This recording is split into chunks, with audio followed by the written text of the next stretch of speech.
Olá pessoal, estou aqui agora para gerar para vocês mais uma aulinha, tá? Agora uma aula sobre origem da vida. Pessoal, origem da vida é uma coisa que volta e meia aparece em vestibular ou no Enem, tá? Pode aparecer também, mas não é aquela questão que tu vai ter sempre, tipo assim, citologia cai todo ano, origem da vida não. Às vezes cai, às vezes não cai. Depende muito de como é a prova, que prova é, quem fez, que elaborou naquele momento, tá? Então, é um assunto que pode cair, portanto é importante, algumas considerações têm a ver, e eu já vou aproveitar a origem da vida para falar do chamado método científico, que vocês têm que ter uma ideia do que ele é, tá? Então, já vou passar o primeiro slide aqui para nós. Tá? E aí diz assim, ó, origem da vida. Essa origem da vida, pessoal, vou me diminuir um pouco aqui, vou ficar bem pequenininho, tá? Que aí eu não atrapalho ninguém aí e continuo falando aqui para vocês. A origem da vida ela tem várias teorias. A primeira teoria é criacionista. E a criacionista é a teoria na qual Deus criou tudo. Então tudo está aqui porque Deus quis e como Deus quer. E desaparece quando Ele quiser e volta quando Ele quiser e é tudo ali.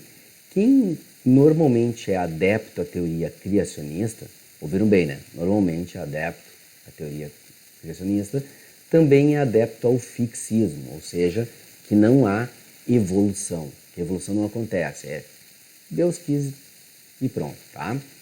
Essa teoria, ela provém das tuas crenças. Então a gente diz que ela não é uma teoria científica. Ela depende da tua fé. E se tu tem fé e acha que foi Deus que fez tudo, ok, tranquilo. Isso é fé, tá? Mas ela não é uma teoria científica. Por que não é uma teoria científica? Por uma coisa bem simples, tá? Eu não tenho como testá-la. Para fazer uma teoria científica, eu tenho que criar as hipóteses possíveis, criar experimentos que possam me afirmar se aquilo está certo ou errado. Então ela não é científica. Não existe um experimento que eu possa fazer em laboratório que comprove a presença divina.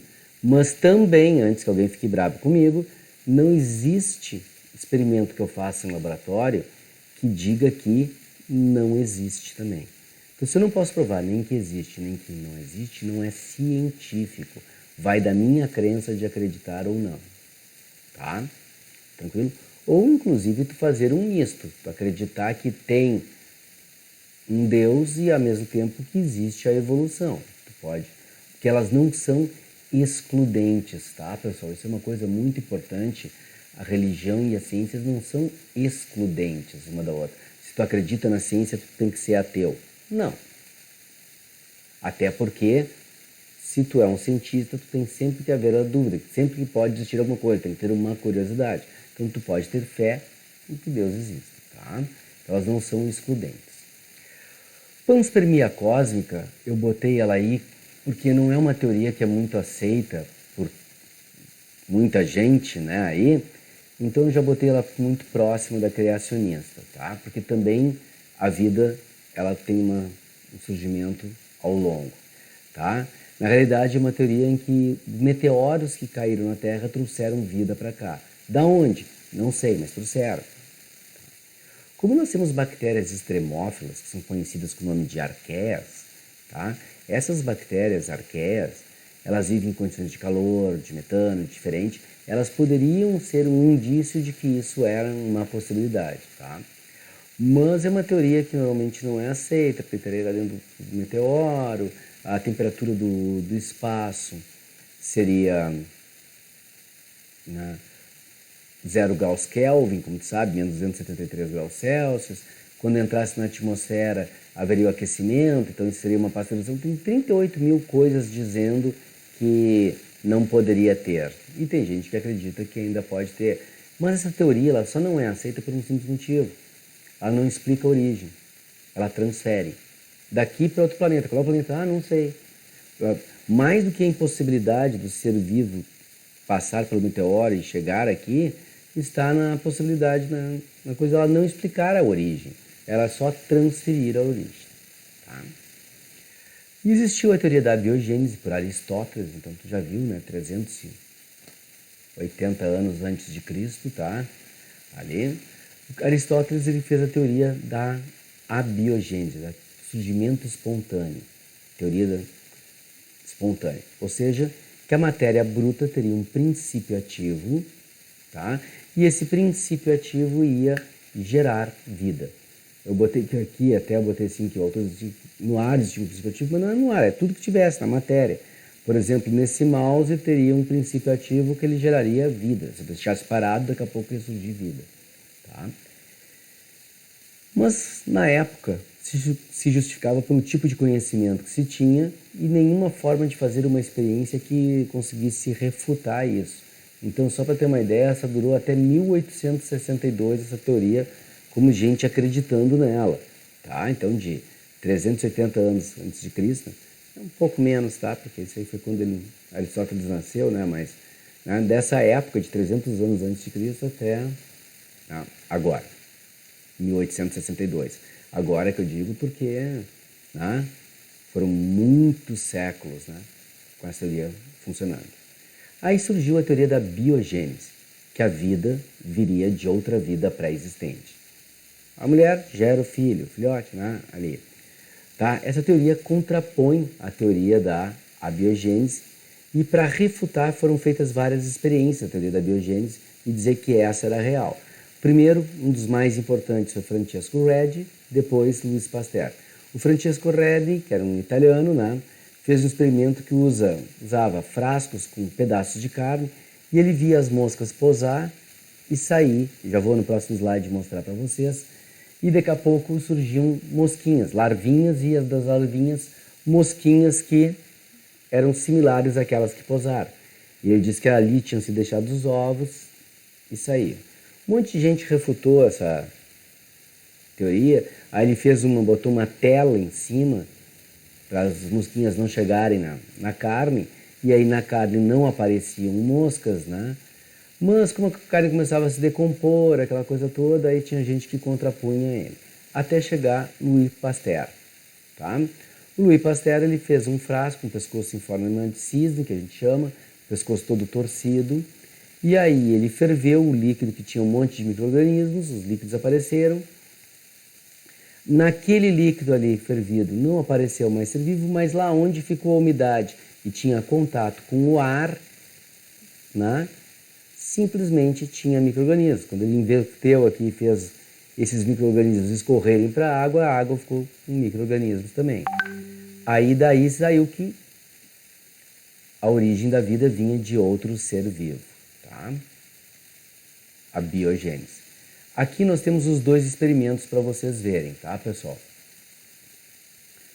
Primeiro experimento, né? Não estou atrapalhando, não, então vamos voltar aqui só para... O primeiro experimento, as mosquinhas chegando, posando na carne, que é do Francesco Redi, e mais tarde surgindo mosquinhas ali, né? As larvas cobriam a carne, tá aqui, tem um monte de pontinho pretinho, pequenininho aqui, são as larvinhas que vão virar mosquinhas ali. E quando ele botou uma tampinha, tá? As larvas não chegavam, ausência de larvas para mostrar. Louis Pasteur pegou o caldo, vertido no frasco, tortou o pescoço do frasco e aí teve micróbios retidos aqui, mas no caldo fervido não tinha nada. O caldo permanecia sem micróbios. Quando ele inclinou para o caldo encostar lá, aí contaminou e teve os micróbios de novo. Então, a partir daí se verificou a experiência, né, de que a vida viria da vida. Porém, essa teoria ela tem uma falha. Qual é a falha? E o primeiro? Da onde estará o primeiro organismo? Da onde vem o primeiro? Porque, afinal de contas, né, se a vida vem da vida, o primeiro veio da onde? Aí vem a teoria da conservação, a teoria heterotrófica, que é a teoria de um russo chamado Alexander Oparin, tá? Uns chamam de Oparin, outros de Oparin, tá? Não importa porque não tem prova oral. Né? Nessa teoria, ela A atmosfera era feita com gás hidrogênio, metano, amônia e vapor d'água. Tá? Com a temperatura da Terra na época, as descargas elétricas pelos raios ultravioletas, né, das tempestades todas, isso provocaria a condensação desses gases e formaria uma sopa de proteínas debaixo, né, do ambiente aquático.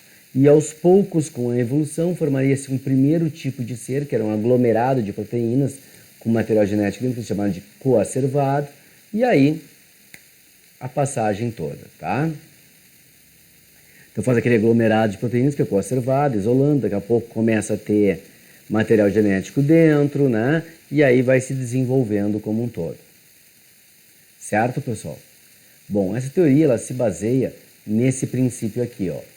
A atmosfera primitiva, descargas elétricas, radiação ultravioleta, essa atmosfera ia condensar nos oceanos primitivos, ia formar os coacervados, depois ia ter agregados como membrana, célula primitiva.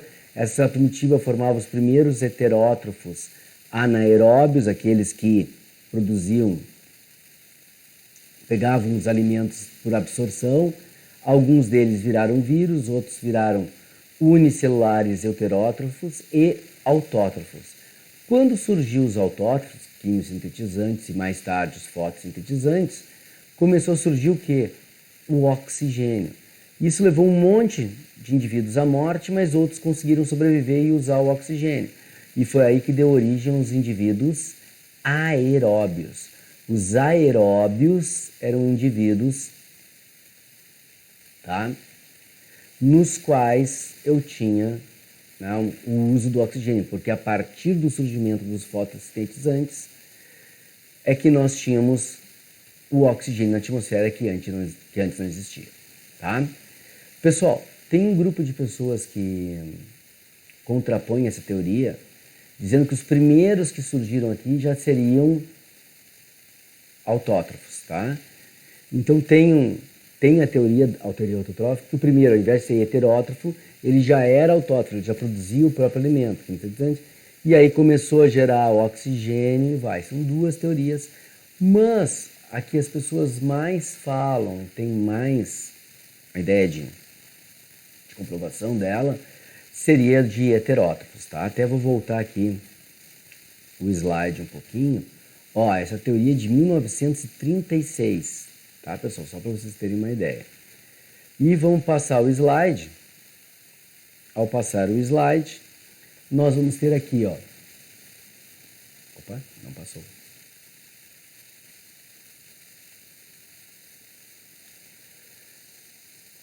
Tá? Nós teríamos aqui a experiência que foi feita por Stanley Miller em 1953, que ele pegou um balão aqui com amônia, nitrogênio, metano, hidrogênio, tudo na forma de vapor, água na forma de vapor, e deu descargas elétricas, eles começaram a condensar, e ele teve um caldo aqui, e nesse caldo, tá, começou a ter os primeiros grupos peptídicos, né? Proteínas, né? Ali, na realidade, eram mais aminoácidos, né, que qualquer coisa. Mas ele começou a ter. E em 57, Fox aqueceu essa mistura e obteve peptídeos um pouco mais complexos. Então, Miller e Fox comprovaram a teoria de Oparin era possível, porque a Terra passou por vários momentos de aquecimento global, né? Então, tu vai ter ali, aquecia e com isso gerava as proteínas e o processo de evolução. Então, eles disseram que era possível. Aí, quando perguntaram para eles, mas cadê o coacervado, né? Tanto o Oparin quanto o Miller disse assim, precisamos de uma coisa que a Terra teve que nós não tivemos, que foi tempo. Bilhões de anos para se formar, para poder gerar esse caldo. Então essa aqui, pessoal, a teoria de Oparin, Miller e Fox, é que é a teoria mais aceita hoje. Certo, pessoal? Tranquilinho? Isso é o que nós tínhamos para a origem da vida. Então, por enquanto é só. Deem uma olhadinha nisso, deem uma olhada nos experimentos que vocês precisam fazer, tá? Os experimentos que eu digo os testes de vestibular, que vocês têm que dar uma olhadinha neles para ver como isso pode aparecer para vocês na hora da prova, tá? prova do vestibular. Tranquilo, pessoal? Tchau. Ficamos por aqui.